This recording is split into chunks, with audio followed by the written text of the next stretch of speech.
అసెంబ్లీలో టీఆర్ఎస్ సభ్యులకే మాట్లాడే అవకాశం ఇస్తున్నారని తెలంగాణ కాంగ్రెస్ ఎమ్మెల్యేలు బట్టి విక్రమార్క, డీకే అరుణ ఆరోపించారు.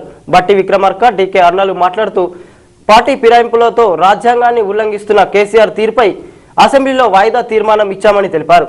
ఈ తీర్మానం నిబంధనలకు వ్యతిరేకమంటూ మంత్రి హరీష్ రావు సభను తప్పుదోవ పట్టిస్తున్నారని విమర్శించారు. ఫిరాయింపులను ప్రోత్సహించడం ప్రజాస్వామ్యానికి ప్రమాదకరమని వారు హెచ్చరించారు. సీఎంగా కేసీఆర్ను అనర్హుడిగా ప్రకటించాలని గవర్నర్ను కలుస్తామని డీకే అరుణ, మల్లు బట్టి విక్రమార్క తెలిపారు.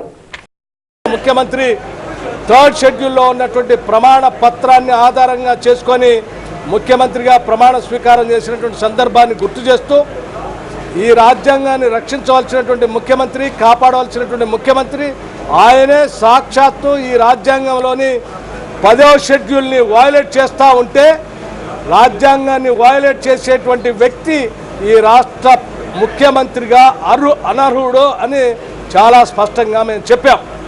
అర్హత లేనటువంటి ఈ రాష్ట్ర ముఖ్యమంత్రి రాజ్యాంగానికి అనుగుణంగా ముఖ్యమంత్రిగా బాధ్యతలు చేపట్టినటువంటి వ్యక్తి రాజ్యాంగ ఉల్లంఘన పాల్పడుతున్నాడు కాబట్టి ఆ ముఖ్యమంత్రి పదవికి అనర్హుడనే చట్టం చాలా స్పష్టంగా చెప్తా ఉంది.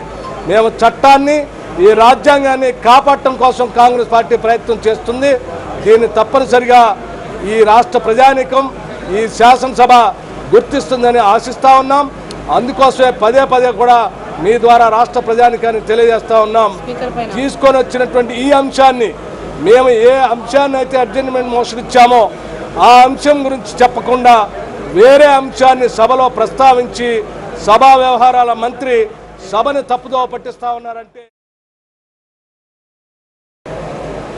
ముఖ్యమంత్రిగా కొనసాగేటటువంటి అర్హత లేదని మరి సభాపతికి దానిపైన వెంబడే చర్య తీసుకోవాలి మేమందరం కూడా కోరడం జరిగింది. మరి సభాపతి గారికి కూడా ఈరోజు ఎలాంటి సాక్ష్యాధారాల కోసం కొత్తగా ఎతకాల్సినటువంటి అవసరం లేదు. స్వయంగా వారే అంటే వాళ్ళు మేము పార్టీలో చేర్చుకున్నామనేటటువంటి అంశాన్ని స్వయంగా వారే అంగీకరిస్తున్నటువంటి సందర్భంలో legislative affairs minister Harish Rao గారు కానీ, అదేవిధంగా ముఖ్యమంత్రి గారు స్వయంగా కండువా కప్పినటువంటి సందర్భం కానీ, స్వయంగా అందరూ కూడా ఈ విషయాన్ని వారు అంగీకరిస్తున్నటువంటి సందర్భంలో మరి ఎలాంటి ఎంక్వైరీలు కానీ ఎలాంటివి లేకుండా సభాపతి గారు ఎంబడే వారిపైన డిస్క్వాలిఫై చట్టాన్ని ఉపయోగించాలని, వాళ్ళందరినీ డిస్క్వాలిఫై చేయాలని చెప్పి మీ సందర్భంగా కోరుతా ఉన్నాం.